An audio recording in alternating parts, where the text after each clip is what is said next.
कर लागे आलू चौपरे दिन भर में 10 बेर करेले मेकअप रे। हाँ देखो ही में चेहरा एकर लागे आलू चौपरे दिन भर में 10 बेर करेले मेकअप रे। चले दाएं को बोला तरी रे,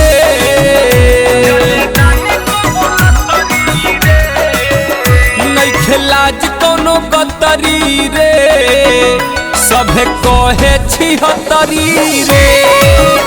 नइखे लाज कोनो कतरी रे, सभे कहे छिहतरी रे।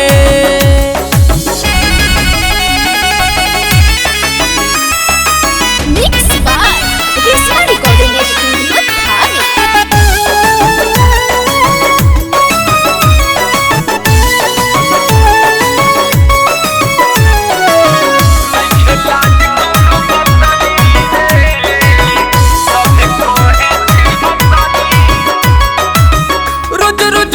नया वीडियो बनावे चश्मा लगा के बड़ी मुँह चमकावे। हाँ रोज रोज नया नया वीडियो बनावे चश्मा लगा के बड़ी मुँह चमकावे। घूमी घूमी खाले ककरी रे, नइखे लाज कोनो कतरी रे, सभे कहे छिहतरी रे। चले दाएं को बोलतरी रे, सभे कहे छिहतरी रे। नइखे लाज कोनो कतरी रे, सभे कहे छिहतरी रे।